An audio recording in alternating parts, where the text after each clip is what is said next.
하나님의 이끄심 마지막 시간입니다. 오늘은 우리 교회가 실천하려는 4가지 약속 중에 지난주에 이어서 나머지 2가지, 더불어 살아가는 교회, 그리고 자녀들에 대해서, 다음 세대에 집중하는 교회에 대해서 함께 나누고자 합니다. 첫째, 더불어 살아가는 교회입니다. 오늘 우리가 읽은 사무엘상 22장은 다윗의 아둘람 공동체입니다. 아둘람 공동체의 특징을 한마디로 얘기한다면 이렇게 표현할 수 있습니다. 처음은 미약하나 나중은 심히 창대하리라. 이 말로 정의를 내릴 수 있습니다. 시작은 초라했습니다. 그리고 지도자였던 다윗 역시 가장 초라할 때였습니다. 하지만 이후에는 이스라엘을 다스리는 지도자들이 바로 이곳 아둘람 공동체에서 배출되었습니다. 시작은 미약하나 나중은 창대한 공동체, 시작은 볼품없지만 나중은 번성하고 축복받은 공동체, 바로 이곳이 아둘람 공동체였습니다. 바라기는 우리 예수 호미술교회가 이러한 공동체의 모습으로 하나님의 이끄심이 있는 줄 믿습니다. 오늘 본문 22장 1절을 다시 한번 보시죠. 오늘 본문 1절을 다시 한번 읽도록 하겠습니다. 시작. 그러므로 다윗이 그곳을 떠나 아둘람 굴로 도망하며 그의 형제와 아버지의 온 집이 듣고 그리로 내려가서 그에게 이르렀고, 다윗이 그곳을 떠났다라는 것으로 오늘 말씀이 시작되고 있습니다. 그러면 물으셔야 됩니다. 여기서 말하는 그곳은 어디인가 물으셔야죠. 이곳은 사무엘상 21장에 의하면 블레셋 가드였습니다. 다윗은 생각했습니다. 여기면 나의 생명을 온전하게 보존할 수 있겠구나. 다윗은 생각했습니다. 여기면 지금의 위기를 얼마든지 피할 수 있을 거야. 그리고 블레셋 가드로 가게 된 것이죠. 하지만 이것은 어디까지나 본인 생각이었지 하나님의 생각이 아니었습니다. 이 부분에 대해 우리는 사무엘상 21장을 조금 더 살펴보고자 합니다. 배경이 이렇습니다. 다윗은 사울 왕을 피해 제사장 아히멜렉이 있는 놉이라는 곳으로 가게 됩니다. 하지만 사울 왕의 목자장이었던 도액이라는 사람이 밀고를 하게 되죠. 다윗이 여기에 지금 숨어 있다. 그래서 그 은신처가 발각이 되고요. 이스라엘 안에서는 다윗이 더 이상 도망갈 곳이 없었습니다. 그래서 망명을, 소위 정치적인 망명을 가게 된 것이죠. 그곳이 블레셋 가드입니다. 자, 하지만 생각해 보십시오. 블레셋으로 다윗이 갔다고 하여서 그 블레셋에 있는 사람들이 얼씨구나 좋다 하면서 다윗을 맞이했겠는가? 그렇지 않습니다. 우리가 잘 알고 있지만 다윗은 어떻게 소위 승승장구의 발판이 언제입니까? 블레셋의 장군 골리앗과의 전쟁에서 이기는 것으로 시작이 되잖아요. 그러니까 블레셋 사람들의 입장에서는 다윗이 흔쾌하지가 않죠. 뿐만이 아닙니다. 이스라엘과 대치 국면에 있던 나라였습니다. 그러니 어떤 이유이든지 간에 망명해서 온 다윗을 블레셋 사람들이 좋게 봐줄 리가 없습니다. 당연한 얘기입니다. 다윗 역시 이런 분위기를 충분히 감지했죠. 자칫하면 내가 블레셋에서 죽을 수 있겠구나 라는 이 위협을 몸소 경험하게 되었습니다. 그래서 어떻게 하는가? 살기 위해서 미친 척을 합니다. 여러분 스크린을 보십시오. 사무엘상 21장 13절인데요. 함께 읽겠습니다. 시작. 그들 앞에서 그의 행동을 변하여 미친 채 하고 대문짝에 그적거리며 침을 수염에 흘리매. 왜 미친 척을 했는가? 당시 미친 사람은 멸시의 대상이었지 반드시 죽여야 하는 대상은 아니었기 때문입니다. 그래서 다윗은 살기 위해 미친 척을 한 것이죠. 우리가 다윗이 되었다고 한번 생각해 보십시오. 다윗의 마음이 어떻겠습니까? 승승장구했던 다윗이라니까요. 사울이 죽인 자는 천천히요 다윗이 죽인 자는 만만히로다. 이스라엘의 모든 백성들로부터 칭송을 받았던 자입니다. 소위 슈퍼스타였습니다. 거칠 것이 없었습니다. 내가 하면 다 되는 그런 삶을 살았습니다. 그랬던 다윗이 지금 살기 위해서 미친 척을 하고 있습니다. 다윗이 블레셋 가드로 망명을 간 이유가 무엇입니까? 사울 왕으로부터 자신의 생명을 보호하기 위함이었잖아요. 자신의 안전을 구하고자 피난처로서 간 곳이 블레셋 가드였다는 거죠. 그런데 바로 그곳에서 살기 위해 미친 척을 해야만 자신의 생명을 연장할 수 있는 그러한 상황, 그러한 처지, 얼마나 기가 막히는 노릇입니까? 그래서 다윗은 여기에도 안 되겠구나. 그래서 그곳을 떠났다라고 오늘 사무엘상 22장 1절이 시작되고 있는 곳입니다. 그리고 어디로 갑니까? 오늘 다시금 1절로 돌아오시면 다윗은 아둘람 굴로 도망을 간 것이죠. 아둘람이라는 말은 은신처, 피난처라는 뜻입니다. 지금 도망자 다윗에게 가장 필요했던 것은 말 그대로 은신처였죠. 피난처였죠. 하지만 이름만큼 아둘람이 진정한 은신처, 피난처가 되지는 못했습니다. 왜냐하면 그곳은 동굴이었기 때문이죠. 여러분, 오늘 본문 22장 1절을 다시 한번 읽어보도록 합시다. 다시 한번 읽을게요. 시작. 그러므로 다윗이 그곳을 떠나 아둘람 굴로 도망하며 그의 형제와 아버지의 온 집이 듣고 그리로 내려가서 그에게 이르렀고. 여러분, 이스라엘 사람들에게 동굴은요, 언제나 두 가지의 의미가 있습니다. 첫 번째는 전쟁 상황에서 자신의 생명을 보호할 수 있는 그런 은신처. 두 번째는 사람이 죽으면 그 시체를 매장하는 무덤입니다. 여러분, 이 아둘람 굴 할 때 이 굴의 이미지를 지금 기억하셔야 돼요. 이게 무슨 말이죠? 생명과 죽음, 정말 상반되는 극과 극이 만나는 곳이 동굴이에요. 그곳이 동굴이라고요. 그리고 신약으로 확 뛰어넘어가 볼까요? 그 굴에서 무슨 일이 일어났습니까? 예수 그리스도의 죽음이 3일 만에 다시금 살아남으로 일어나는 곳이 바로 그 굴이었죠. 아둘람은 굴이었습니다. 지금 다윗에게 아둘람 굴은 은신처고 피난처였지만 영구적이지 못하죠. 동굴 안에서 할 수 있는 게 뭐가 있겠습니까? 얼마나 큰지는 잘 모르겠지만 그럼에도 불구하고 동굴이라니까요. 행동 반경에 제한될 수밖에 없습니다. 때로는 적군에게 발각되면 이곳은 은신처가 아니라 오히려 포위를 당하게 되어지는 그냥 생매장지가 될 뿐이죠. 그것이 동굴이라니까요. 자, 이때 다윗의 마음이 어떠했을까? 찾아보니까 다윗이 동굴에 있을 때 쓴 시편이 있더라고요. 그의 마음이 어떠했는지를 잘 알 수 있는데 여러분 스크린을 보십시오. 시편 57편 6절입니다. 함께 읽을까요? 시작. 그들이 내 걸음을 막으려고 그물을 준비하였으니 내 영혼이 억울하도다. 그들이 내 앞에 웅덩이를 팠으나 자기들이 그 중에 빠졌더라. 내 영혼이 억울하도다. 다윗은요, 동굴에 있었지만 이 억울함으로 꽉 차 있었던 사람이었습니다. 하나 더 찾아볼까요? 시편 142편 6절을 계속해서 보겠습니다. 시작. 나의 부르짖음을 들으소서. 나는 심히 비천하니이다. 나를 핍박하는 자들에게서 나를 건지소서. 그들은 나보다 강하니이다. 다윗은 자신의 존재에 대해서 심히 비천함을 느꼈습니다. 그리함으로 지금 부르짖고 있습니다. 나를 살려달라고 부르짖고 있습니다. 사랑하는 성도 여러분, 이 땅에 많은 교회가 있습니다. 우리가 있는 호메실 지역에도 많은 교회가 있습니다. 그럼에도 불구하고 왜 호메실 교회가 또 있어야 하는가? 저 이 질문 많이 받았습니다. 그리고 이 질문에 대해서 많은 답을 할 수 있겠지만 저는 오늘 본문에 비추어서 이렇게 대답하고 싶습니다. 그곳을 떠나서요, 도망을 갈 수밖에 없는 자들이 여전히 있기 때문에 그렇습니다. 내 영혼이 정말 억울합니다. 억울하다라고 그 마음을 가지고 살아가는 비천한 자들이 여전히 많이 있기 때문에 그렇습니다. 나는 심히 비천한 자입니다. 자신의 존재에 대해서 비천함을 느끼면서 다시 한번 울부짖는 자들이 여전히 많이 있기 때문에 그렇습니다. 교회 개척을 준비하면서 가장 많이 생각했고 가장 많이 기도한 제목이 있습니다. 사람에 관한 것입니다. 왜냐하면 교회는 결코 목사 혼자 할 수 있는 게 아니죠. 또한 교회의 본질이 공동체이기 때문에 더더욱 혼자서 모든 일을 해서도 안 됩니다. 그래서 함께할 사람에 대해서 정말 많이 기도했습니다. 물론 지금도 기도하고 있습니다. 두 가지를 생각했습니다. 첫째, 분립개척을 하는 것이었기 때문에 예수향남교회에서 어떤 분들이 함께 이 개척의 길을 동참하실까? 네, 기도 많이 했습니다. 두 번째, 예수 호미실 교회가 이제 이곳에 섰죠. 한 달이 되었죠. 그리고 앞으로 계속 우리는 가게 될 것입니다. 과연 하나님께서 이 지역에서 어떤 분들을 보내주실까?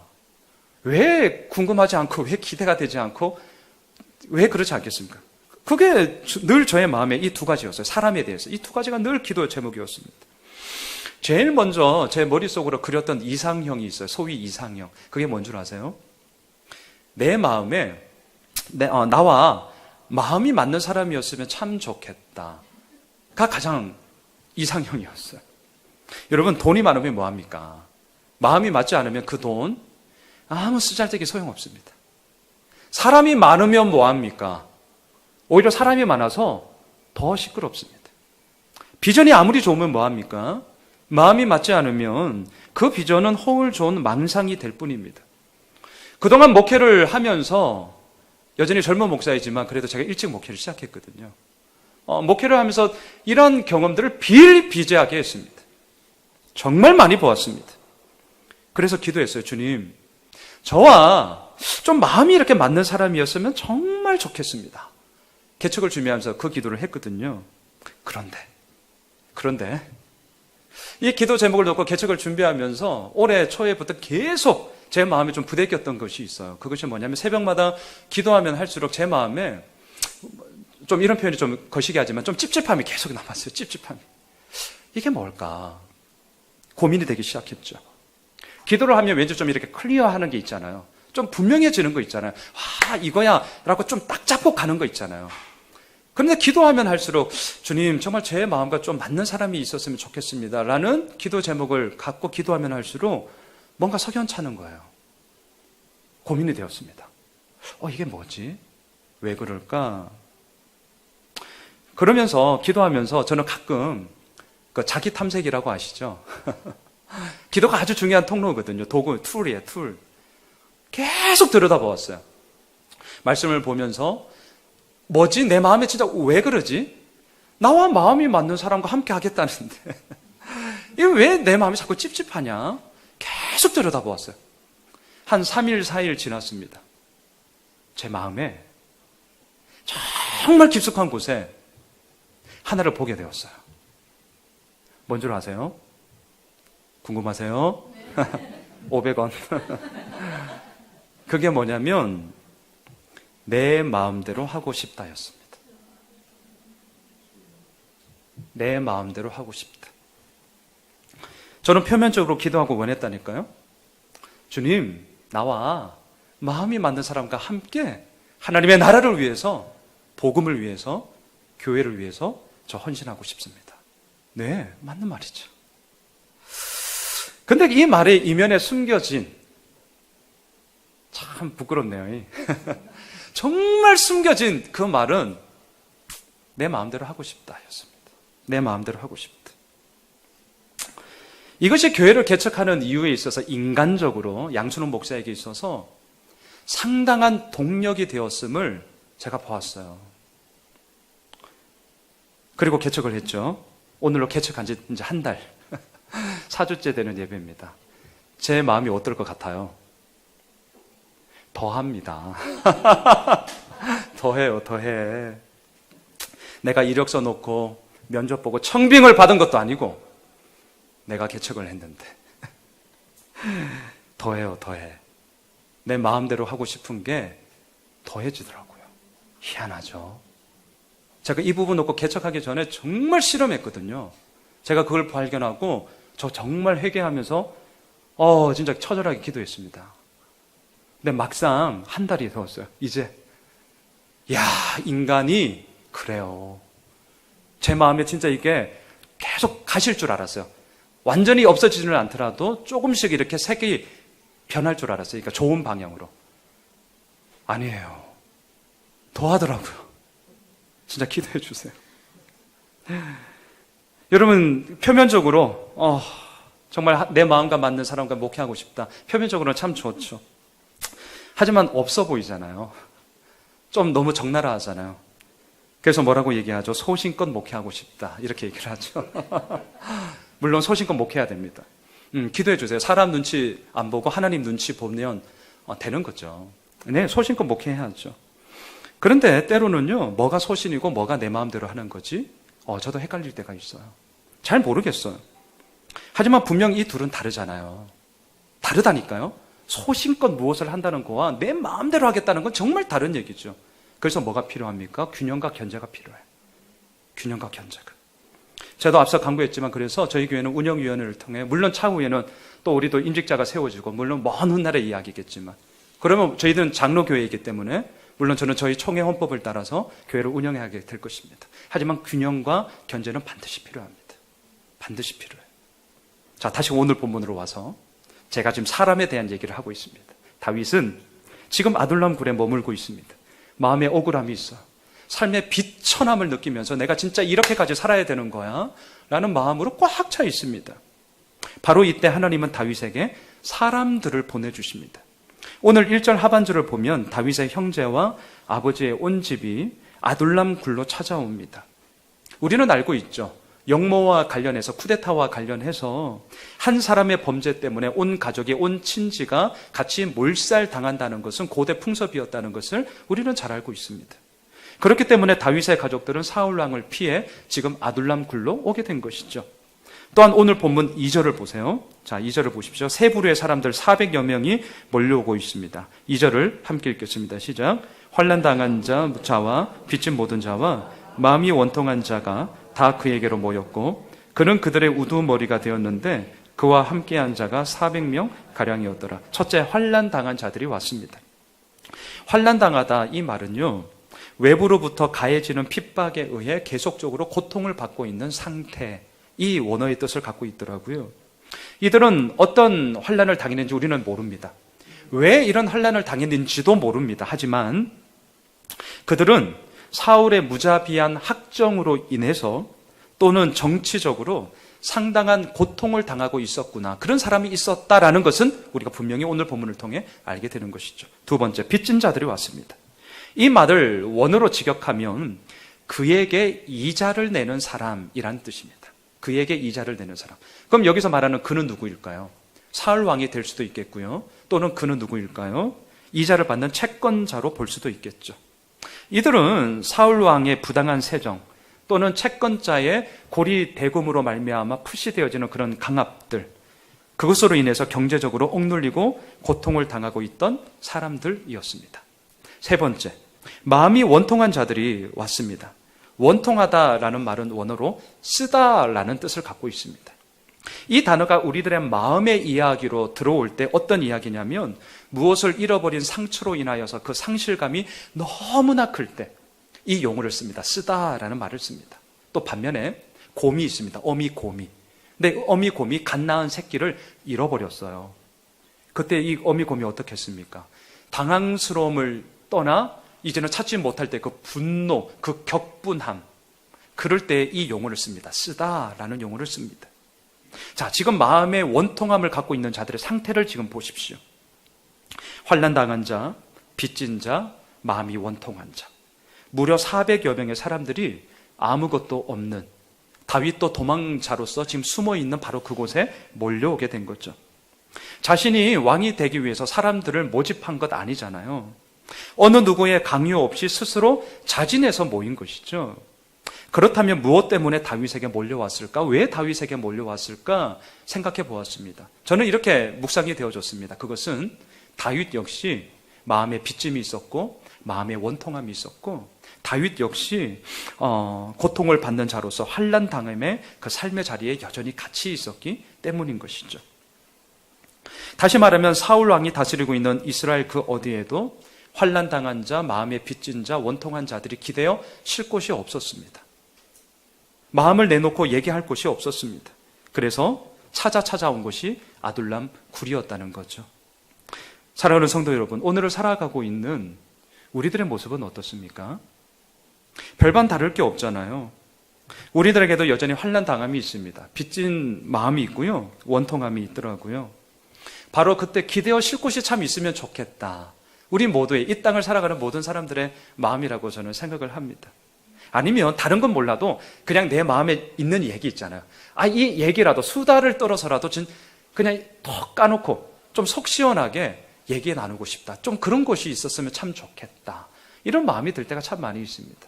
저는 우리 교회가 바로 그런 교회가 되었으면 참 좋겠습니다.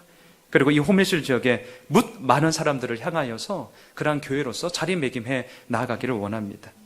마태복음 9장을 보면 바리새인들이 제자들에게 따집니다. 어찌하여서 너희 선생은 세리와 죄인들과 함께 밥을 먹냐? 야, 어떻게 너희 선생은 그렇게 할 수 있냐? 라고 막 따집니다. 그때 예수님이 뭐라고 대답하시냐면, 여러분 앞에 스크린을 다시 한번 보시죠. 마태복음 9장 12절 13절입니다. 함께 읽도록 합시다. 시작. 예수께서 들으시고 이르시되 건강한 자에게는 의사가 쓸데없고 병든 자에게라야 쓸데있느니라. 너희는 가서 내가 긍휼을 원하고 제사를 원하지 아니하노라 하신 뜻이 무엇인지 배우라. 나는 의인을 부르러 온 것이 아니요 죄인을 부르러 왔노라 하시니라. 이것이 주님의 몸된 교회가 이 땅에 있어야 하는 이유 아니겠습니까? 여기까지는 모든 사람들이 동의하죠. 그리고 여기까지는 정말 모든 사람들이 그렇게 되기를 간절히 소망하죠. 주님께서는 말씀하셨습니다. 의인을 부르러 온 것이 아니다. 정말 죄인을 부르러 왔다. 그리고 주님의 그 몸된 교회가, 주님의 몸이 교회이기 때문에 교회들 역시 그것을 향하여서 나아가야 되죠. 다 동의한다니까요. 여기에 대해서 누구나 다 이 얘기를 해요. 근데 문제가 뭔 줄 아세요? 우리의 문제는 여기에 있지 않아요. 문제는 뭐냐면 죄인들이 모여 있다 보니까 시간이 지나면서 온갖 갈등과 상처들이 그 공동체 안에서 벌어지게 되더라는 거죠. 자, 아둘람 공동체를 생각해 보세요. 마음에 빚진 자, 원통한 자, 환난 당한 자, 그들이 왔어요. 얼마나 삶의 상처가 많겠습니까? 소위 마음에 뾰족뾰족한 것들이 얼마나 많이 있겠습니까? 서로 한다고 하죠. 하지만 그 뾰족함이 치유되지 않으면 나도 모르게 찔러요. 나는 전혀 그런 의도가 아니었거든요. 근데 어떻게 상대가 그렇게 받았다고 하니 참 미치는 짓이죠. 근데 그런 일이 많잖아요. 아둘람 공동체가 그런 공동체예요. 제가 서두에 말했습니다. 처음은 미약하나 나중은 침이 창대하리라. 물론 그거죠. 하지만 그것은 끝을 보고 제가 얘기한 거죠. 그 과정 가운데는 엄청난 그들의 갈등이 있었던 공동체예요. 자, 그러다 보니까 시간이 막 지납니다. 공동체가 그 가운데서 그래도 버티면서 나아가요. 그러면서 우리들 마음속에 뭐가 들어오는 줄 아십니까? 시간이 지나면서 많은 이들이 원하게 되더라고요. 뭘 원하느냐면, 잘 들어보세요. 죄인을 부르러 온 것이 아니라 의인을 부르러 왔다. 지금 차이가 보이십니까? 죄인을 부르러 온 것이 아니라 의인을 부르러 왔노라. 예수님은 이렇게 말씀하지 않았습니다. 의인을 부르러 온 것이 아니라 죄인을 부르러 왔다.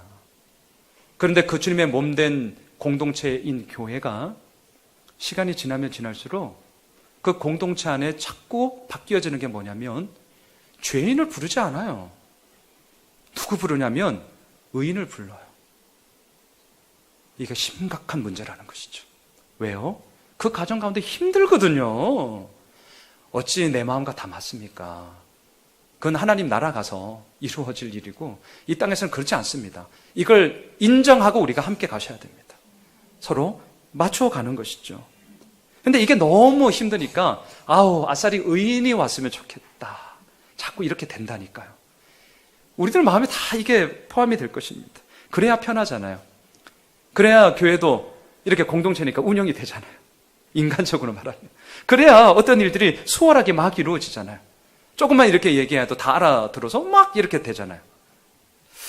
우리 교회도 시간이 지나면 아마 이 부분을 놓고 분투하게 될 것입니다. 그렇게 될 거예요. 저부터 아마 그렇게 될 거예요. 그러하게 예수님의 이 말씀을 더욱 분명히 합시다. 의인을 부르러 온 것이 아니라 죄인을 부르러 왔다. 이게 자꾸 바뀌게 돼요. 자꾸. 그래서 우리는 이 말씀에 집중하셔야 됩니다. 우리 교회가 호미실 지역에 왜 교회 이렇게 많은데, 제가 올 초에 이 호미실 지역 안에만 저 주변 말고 63개가 있었거든요. 지금 더 늘었어요. 예수 호미실 교회가 이제 하나 더 얹었죠. 64개. 그리고 지금도 더 있더라고요. 이렇게 많은데 왜 교회가 하나 더 필요하나? 저 질문 엄청 받았거든요. 그럼에도 불구하고 오늘 이 본문 말씀처럼 여전히 환난 당한 자, 빚진 자, 마음에 원통한 자들이 있더라는 거죠. 단 한 영혼만이라도 우리 교회를 통해서 다시금 하나님을 만난다면 예수 호미실 교회의 존재 가치는 다했다라고 저는 생각을 합니다. 우리 교회는요, 또한 우리들도요, 환난 당한 자, 빚진 자, 마음에 원통한 자입니다. 우리가 그런 자잖아요.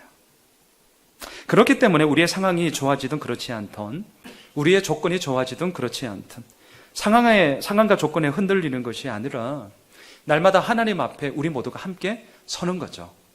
그리고 함께 섬으로 말미암아 또한 우리의 우리됨이 어떠한지를 계속 함께 서로 나눔으로 말미암아 이 땅 가운데 여전히 환난 당한 자, 마음에 빚진 자, 원통한 자들이 예수 그리스도의 복음 앞에 이끌러 당하게 되는, 그리고 그 장을 마련하게 되어지는 교회로서 우리 교회는 나가고 싶습니다. 그 길에 우리 모두가 함께 나아가길 주의 이름으로 축원합니다. 두 번째입니다. 다음 세대에 집중하는 교회가 되고 싶습니다. 오늘 본문 3절을 함께 읽겠습니다.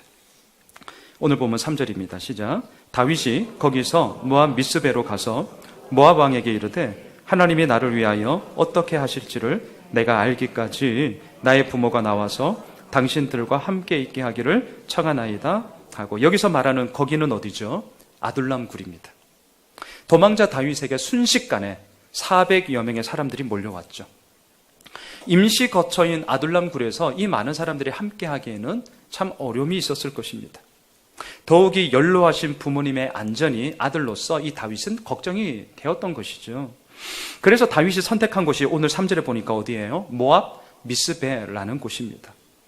왜 모압 미스베를 피신처로 부모님을 모시는 곳으로 선택했을까? 대략 3가지 이유가 있습니다.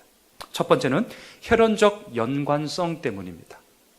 다윗의 증조모가 롯이십니다. 롯이 아니죠. 룻입니다. 룻. 모압 여인이었죠. 다윗은 모압과 어느 정도 혈연적 연관성을 가지고 있었기 때문에 모압을 선택했을 가능성이 있습니다. 두 번째, 정치공학적인 계산 때문입니다.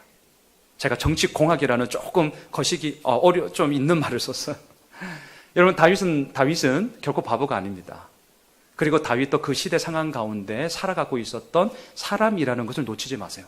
무조건 믿음으로 아니에요. 아닙니다. 성경을 읽으실 때, 특별히 사무엘상하 역사서를 볼 때는 그 속에서 정치공학적으로 이루어지는 얘기가 얼마나 많이 있는지 모릅니다. 모압 미스베를 왜 택했겠어요? 정치공학적인 계산이 깔려 있어요. 그게 뭐냐? 이런 거죠. 당시 모압은 사울 왕과 적대적인 관계예요. 지금 사울 왕과 대치하고 있는 이 사람이 누구예요? 다윗이거든요. 그러니 모압 입장에서는 다윗을 밀어주는 게 득이 됩니까? 해가 됩니까? 득이 돼요. 득이 된다고요. 왜? 사울 왕의 정권이 영원합니까? 아니요. 이스라엘의 여론을 지금 모압이 듣고 있거든요. 다윗이 도망자이지만 그 도망자를 죽이기 위한 것은 거꾸로 얘기하면 이스라엘의 여론을 여전히 움직일 수 있는 그런 리더라는 것을 알고 있기 때문에 그런 거죠. 다윗이 이것을 몰랐겠냐고요. 알죠. 정치공학적으로 이용하는 거예요. 모압에게 자기가 가요. 그러면 모압에게도 손해보는 게 없죠. 훗날 사울의 정권이 무너지고 다윗이 다시금 섰을 때 모압의 입장에서는 자기가 다윗을 도와줬기 때문에 얼마나 많은 혜택을 얻을 수 있겠습니까? 다윗이 아마 이러한 정치공학적인 계산을 저는 했다고 저는 생각을 합니다. 그러한 것으로 모압 미스베를 선택했을 가능성이 있습니다. 세 번째, 무슨 이유 때문이냐? 거리가 가까워서 그렇습니다. 거리가 가까워서. 학자들은 이 모압 미스베가 정확히 어디다라고 얘기하지는 않더라고요. 의견이 너무 분분했습니다. 그럼에도 불구하고 공이 얘기하는 것은 뭐냐면 먼 거리는 아니었다라는 거죠. 어떤 일이 있었을 때, 그리고 다시금 상황이 좋든 나쁜 간에 얼마든지 다시금 다윗이 있는 곳으로 올 수 있는 거리가 모압 미스베였다. 고로 거리가 가까워서 이곳을 선택하였다라고 얘기하는 이유도 있습니다. 자, 어쨌든 간에 다윗은 이러한 여러 이유들로 인해서 부모님을 모시고 모압 미스베로 갔죠. 그리고는 모압 왕에게 지금 간곡히 요청을 합니다. 하나님이 나를 위하여 어떻게 하실지 내가 알기까지 우리 부모님이 이곳에 좀 안전하게 머물 수 있도록 도와주십시오. 간청을 합니다. 자, 그러자 어떻게 하죠? 오늘 보면 4절을 보겠습니다. 자, 이 간청에 모압 왕의 대답입니다. 함께 읽겠습니다. 시작. 부모를 인도하여 모압 왕 앞에 나아갔더니 그들은 다윗이 요새에 있을 동안에 모압 왕과 함께 있었더라. 모압 왕이 다윗의 간청에 허락해 주었습니다. 그리고 다윗은 부모님을 떠나 오늘 4절에 보세요. 요새에 머물렀습니다.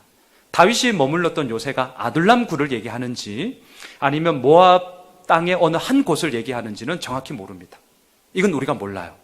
그냥 하여튼 성경에 요새라니까 그냥 요새라고 우리가 이해합시다. 자, 여기서 제가 좀 눈여겨보고 싶은 게 있습니다. 3절에서 다윗이 한 얘기입니다. 하나님이 나를 위하여 어떻게 하실지를 내가 알기까지. 자, 이게 지금 다윗의 최대 고민이었습니다. 풀리지 않는 가장 큰 숙제였습니다. 하나님이 도대체 나를 통해 어떻게 하시려고 지금 이러는 거야? 지금 이 얘기 우리들도 종종 하잖아요. 하나님 도대체 어떻게 하시려고 저한테 이러십니까? 저 할 만큼 했습니다. 주님. 이런 얘기 할 때가 있잖아요. 지금 다윗이 딱 그거였거든요. 하나님이 어떻게 하실지 내가 알기까지 내가 이 자리에 있겠다. 저는 말씀을 묵상하면서 또한 우리 교회가 다음 세대에 집중해야 되는 부분이 있어서 핵심은 바로 다윗의 이 질문이라고 저는 생각을 합니다.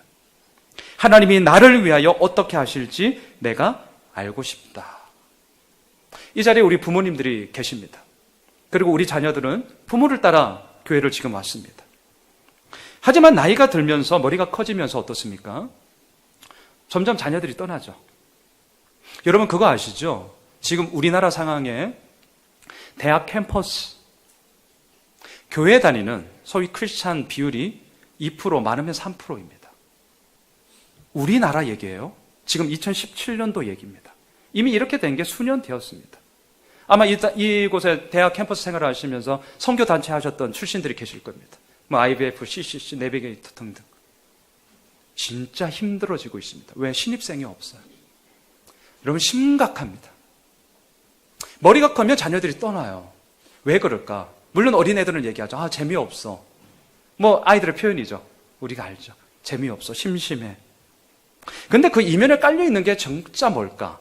진짜 재미없을까? 진짜 심심할까? 그럴 수도 있죠. 하지만 정말 우리 자녀들 또한 우리 부모인 우리들의 마음속에 깔려있는 그 답이, 그 질문이 뭐예요? 그 질문이 하나님이 나를 위하여 어떻게 하실까? 정말 내가 알고 싶다. 이 부분이 아닐까요? 여기에 대해서 답이 풀려지지 않는 거죠.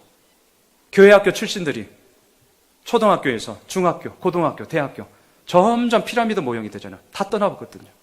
왜 그럴까? 그 답을 찾지 못해서입니다. 하나님이 나를 위하여 어떻게 하실지 정말 내가 알고 싶다. 근데 그 답을 못 찾아요.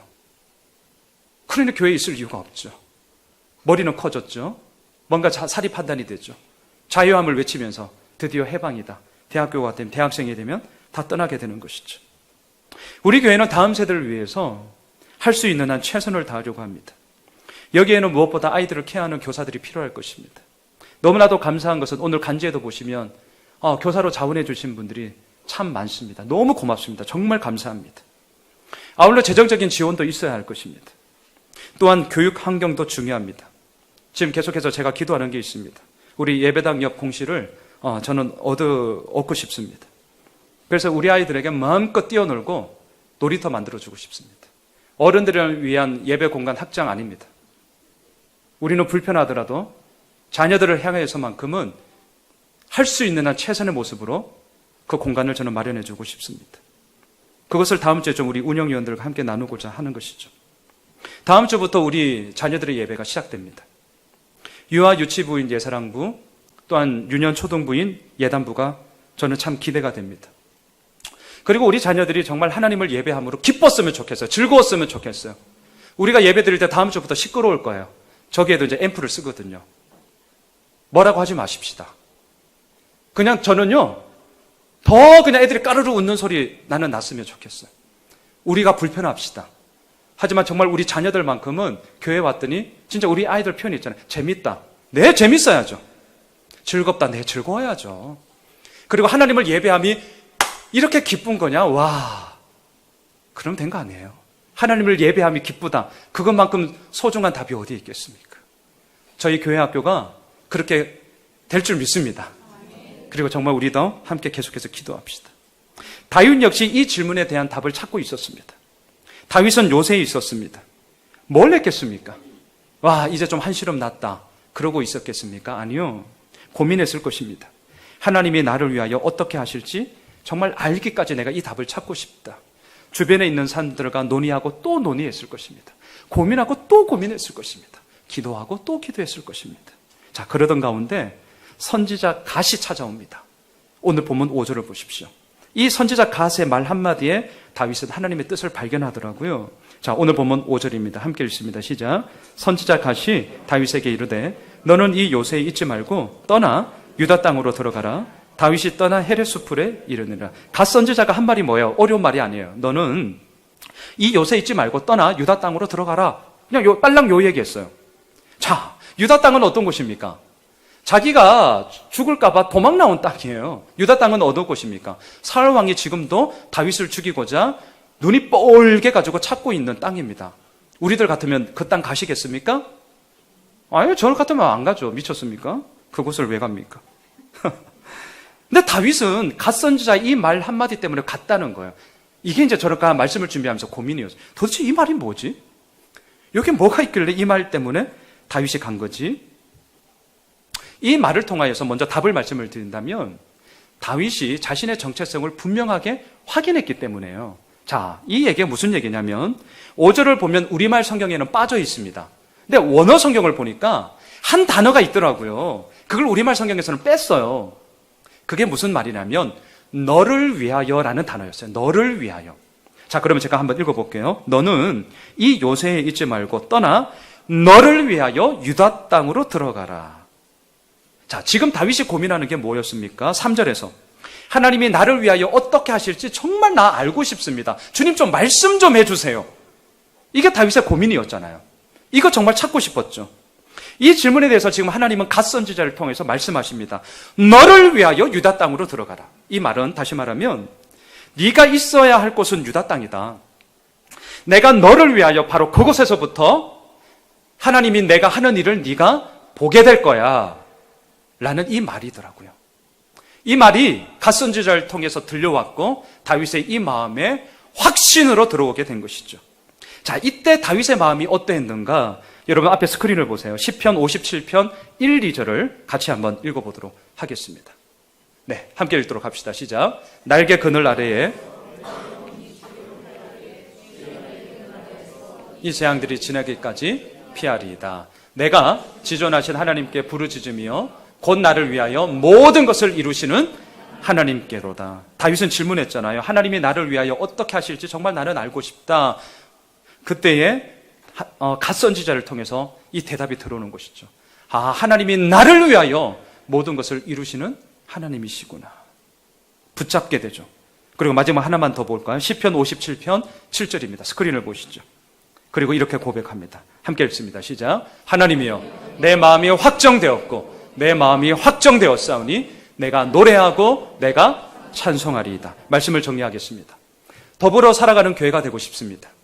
우리 자녀들에 대해서는 우리가 할 수 있는 한 최선의 모습으로서 우리 자녀들의 신앙 교육만큼은 그 어느 것과도 저는 타협하지 않겠습니다.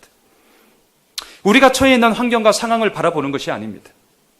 우리와 함께 하시는 예수님을 바라봅시다.